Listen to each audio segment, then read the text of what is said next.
cryptocurrency.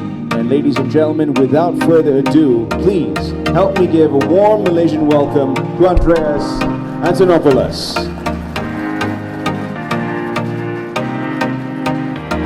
Thank you very much. Thank you. Hi, everyone. Good afternoon. Salam alaikum. It's a real pleasure to be here. It's my first time in Malaysia. I've now been in Kuala Lumpur for less than 24 hours. And I'm enjoying it a lot. Very much so. This is my latest book. It was published in September. It's called The Internet of Money. People often find that this is a difficult topic to understand. Bitcoin is a difficult topic to understand. And I published 2 books on it. The first book, Mastering Bitcoin, which is over there, is for software developers, engineers, technical. How many people here are software developers, engineers, technical? Okay, so 5 people in this room can read that book. It explains how Bitcoin works, and you can probably read the first 3 chapters before you get into the very technical stuff. And from that point on, it's a bit challenging. It's challenging not because I aim it to be challenging, because Bitcoin is a complex subject. Now, for everybody who's not a developer, the reason I published that book, The Internet of Money, is this isn't about how it works. This is about why it matters. And it's a collection of 11 of my talks delivered in this format. And it explains the philosophy of money, the implications of Bitcoin on society, and it's a book for everyone. It's a book I gave my mom, which doesn't understand anything about it. Or not, so that's a good start. Great. So, before I get started, I'd like to get a feel for the people in the audience, get a bit of an understanding of how many people are familiar with these technologies that we're going to be discussing today. So by show of hands, let's start with the narrowest, which is how many people here own Bitcoin? Okay, someone did a good turnout for the community. Hi, thank you for coming. Hi, thank you for coming. How many people have seen or conducted a transaction in Bitcoin but don't own any, have just experienced it? Okay, just a few. Very good. And how many people have never conducted a transaction, have no idea what Bitcoin is or how it works, and are new to this topic? Great. Now, that was about maybe 30 people, I would say. Now, for those of you who are new to this topic, what I'd like to suggest is that whether you understand or not what we're discussing today, and please ask your questions. I want to hear even the most basic questions about Bitcoin, because I believe those are the most powerful questions. After we're done with the presentation, after we're done with the Q&A, I would like to see as many of the people in the audience who have never experienced Bitcoin to either install a Bitcoin wallet on your mobile device, and someone in the audience will give you for free some Bitcoin. Not a whole Bitcoin, a fraction of a Bitcoin, just so you can see how a transaction works. And then you can turn to your friend who just started and exchange Bitcoin with them, so you can experiment with this. I can assure you it's entirely legal. It's very easy to do. And it will allow you to really experience this technology, which is much easier experience than it is explained. So let's try the next question. How many people in this audience who have Bitcoin on their mobile devices, are willing to help people install a wallet and give them $1 or $2? I will. Look around, the new people, look around at who's raised their hands. Find these people after the Q&A. Ask them to give you a small amount of Bitcoin and help you set up a wallet. Don't be shy. I will be happy to do it myself. All right. With that, let's get started with Bitcoin basics. In October of 2008, on an obscure, anonymous mailing list called the Cypherpunk mailing list. An anonymous participant using the pseudonym Satoshi Nakamoto announced the publication of a paper and said, "I think I have solved a problem in computer science. I have found a way to create a system of electronic cash that is direct between people, peer-to-peer, as we use the term in computer science. In this system of electronic cash, I've written a white paper and I have implemented it in software." And on that day, Satoshi Nakamoto published the white paper. You can download it online. It's available at bitcoin.org. You can do a search for it, the Satoshi Nakamoto white paper or the Bitcoin white paper. And in 9 pages, Satoshi Nakamoto described in detail and in ways that predicted many of the things that happened over the next 7 years. What Bitcoin was, and what Bitcoin could become, and how it would work. But he didn't stop there. Or she didn't stop there. Or they didn't stop there, because we don't know if Satoshi Nakamoto is a man, a woman, or a group of people, or an alien being from the future. Okay, probably not that last one. Satoshi Nakamoto then published software and invited people to participate in running a network. And this gives you the first hint as to how Bitcoin works. Bitcoin is software. Bitcoin is an application, among other things. You download this application, you run it on your computer. You can run it on a laptop, you can run it on a desktop, preferably on a computer that's permanently connected to the internet. It uses quite a bit of RAM and disk space right now, but in those days it was very lightweight. And if you run this program, it reaches out on the internet and it finds other people running this program. You don't know who these people are. It doesn't reach out to specific people. It creates a random mesh network, what we call a peer-to-peer network, where every participant in the system is equal. There's no special computer. They're all just talking to each other. It creates what in network terms we would call a crowd. So randomly reaches out and connects to various other computers running the Bitcoin software. And together they create a network. And that network is used to exchange and propagate transactions. And these transactions are encoded in a digital format. They contain information about the transfer of value and the authorization to transfer value between participants. Nobody controls this network. And this is a critical concept. Nobody controls this network. You can be running one of these computers. You do not control this network. You run one of these applications. It connects to other people. And you run another one of these applications. And it talks Bitcoin to the other computers that are talking Bitcoin. But no one is in control. No one is in charge. Just like when you're running a computer that speaks on the internet and communicates with other computers on the internet, no one is in control. If you interact directly between these systems. That network started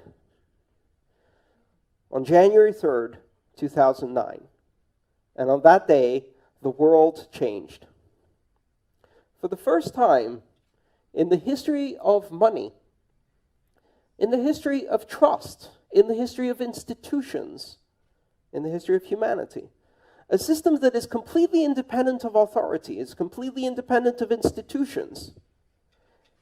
A system that develops trust as the result of collaboration, communication, and computation through cryptography was born. This system allows people to exchange value, to transmit money. And this money is called Bitcoin. So Bitcoin is the application. It's the software that you run on your computer that communicates with all of the other computers running the Bitcoin software. Bitcoin is the name of the network that runs, the Bitcoin network, which is the collection of all of these computers. Some 6,500 of them around the world, anywhere there is internet, are the ones we know that advertise their presence, several thousand more that don't, and tens of thousands that simply listen onto this network without actively participating. The Bitcoin network. And all of this is an infrastructure that is used to create and transmit value in the form of transactions expressed in a new currency, the Bitcoin currency.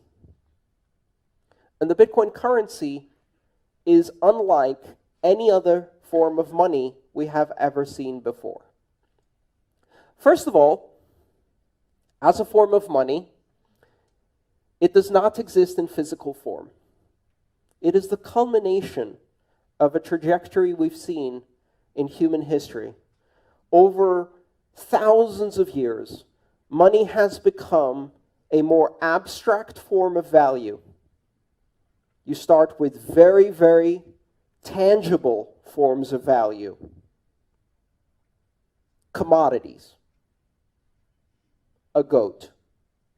A banana. A pineapple. These are very poor forms of money because you can eat them and they rot or die and they can be lost. They're not very good forms of money because they are the thing of value. We went from that to gold, precious metals, and stamped coins. These are better forms of money because you cannot eat them. They do not die or rot. They do not represent the value itself. They are not the value. And this is an interesting concept. Money is not the valuable thing itself. Money is the thing you exchange for the valuable thing itself. The reason bananas are not good money is because bananas are the value you're trying to get. Money is the thing you exchange for bananas that has no value in itself. It is simply a symbol, an abstraction. It represents something that can be carried that I can give to someone tomorrow, and they will probably give me bananas. That future promise of value is the essence of money. So the essence of money is the ability to have an abstract token that in itself is immutable, unforgeable, eternal, maintains its value, and represents the exchange of value in the future as a promise. And over time, these things have become less and less physical and more abstract. Why? Because people don't like changing. And if you tell someone, I'm not going to give you bananas for the work you did, I'm going to give you a shiny gold coin, but don't worry, you can use this to get bananas, they look at you and they say, I've always had bananas for my work. I think I would like to have bananas, not this yellow thing. 100 years later, they now believe the yellow thing is valuable. And then you tell them, now I'm going to give you a piece of paper instead of the yellow thing, but don't worry, you can still convert this into bananas. And most people say, I don't think that's real money. I want the yellow thing. And the world moves on. And eventually we change and we say, you know what? You won't get the piece of paper either. you won't get the coin. You will go and look at numbers on a page or on a web page, and that represents the amount you have in the bank. But don't worry, you can still use that to acquire food, products, services. It really is money. You can't touch it, you can't see it, it's just a number. And finally, we arrive at Bitcoin. Bitcoin has no physical form. It doesn't exist in any way. It is entirely intangible. It cannot be touched. It is simply a digital form of money. But it is a digital form of money that is entirely different from everything we've seen before. What it does that is different is that it is not a form of money that is recorded in the database or records of a company. It is not a digital form of money that represents a debt owed to a central bank or government. It is not a digital form of money that has been issued by a sovereign, a central bank, a nation, a king. It is a form of digital money that has been issued through complex and energy-intensive computation on the internet, is recorded simultaneously on every computer that participates in the Bitcoin network, is validated independently by every computer that participates in the Bitcoin network, cannot be forged, cannot be counterfeited, cannot be censored, cannot be seized or frozen, can be transmitted anywhere in the world as information, can be verified independently by anyone who receives it, and is not controlled by anyone. Its value is not controlled, its issuance is not controlled, its ownership is not controlled. It is direct from one person to another person with no intermediaries. If I use my mobile phone to make a Bitcoin payment to someone in this room, I am creating a digital transaction that recognizes the fact that a certain number of Bitcoin that the network knows belongs to me through the proof of my digital signature. I have authorized the transfer of that value to another owner of Bitcoin, who will then be able to control that Bitcoin through their own digital signature, through their own cryptographic key. Now, you don't need to know anything about digital signatures or cryptographic keys. When you use Bitcoin, you see an application on your mobile device or on your desktop. This application tells you you have 3 Bitcoin. It allows you to enter the address of a recipient, which is a number, just like an email address. It allows you to select an amount of Bitcoin you wish to transact. And when you click send on your application, it uses the digital signature and private key that is embedded in your device to create and sign a transaction that is advertised to the entire Bitcoin network and says, I have transferred this value. And then the entire network now knows that this value belongs to someone else. They don't know who this someone else is. Nobody knows. When you do a Bitcoin transaction, it is not related or attached to identity. You do not need to create an account. You do not need to register. You do not need to provide ID or name or location or address, age, gender, race, religion, nationality, nothing. You don't even need to be human. And you laugh, but it is true. Bitcoin enables, for the first time in human history, non-human entities to actively control and own value, which is bizarre because we've never had that in any legal system in the world. We have the legal fiction of corporations, and corporations can own value, but corporations can only exist as associations between living human beings. In Bitcoin, a software agent that is not owned by anyone, through the use of cryptography, can own and transact in Bitcoin internationally. This creates some very interesting and also very disturbing possibilities for the future. Artificial intelligence systems can own and control money without any living human being involved. You can have corporations that have no directors, no living humans in control, that are controlled entirely by software. Back to people, though. If you are a person who has installed a Bitcoin wallet, you must pass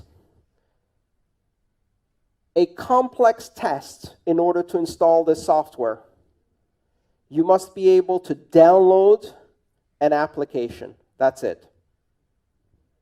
Now, if you happen to own an iPhone, you must remember your iTunes password in order to install an application. And so far, I have found that this is the most difficult part of becoming part of the global economy of Bitcoin, is remembering your iTunes password. But if you can do that, if you can access the Google Play Store, if you have basic familiarity with mobile applications, if you can download an exe on Windows and install it, if you can double-click a mouse, that's it. You don't have to provide your name, your email address. You don't register or create an account. You don't have to prove who you are, where you are, or show that you are worthy. You do not have to have a credit score. You do not have to be authorized. This is something that is entirely different from every system of money we've ever had before. Now, for the internet generation, this is a very familiar concept. When you open a browser and you start using the web, do you have to register or get a license to use the web? Do you have to create an account to visit Wikipedia? No. The only requirement is that you are able to download, install, and operate a web browser. There was a time when the idea of allowing every human to be able to communicate without borders or censorship on the World Wide Web was terrifying to people. To some people, it still is terrifying. Most of the younger generation find it liberating in a global sense. Bitcoin does that to money. What happens when every human being on the planet, through the simple act of downloading and installing an application, can become a member of a global economy without borders, one that allows people to transmit and receive money at will, anywhere in the world, 24 hours a day, uninterrupted for the last 7 years, with fees that do not depend on the amount of money you're sending, but pay simply for the capacity you use on the network. You can transmit a Bitcoin transaction for about $1. And it doesn't matter if you send $1 or $100,000, you still pay $1.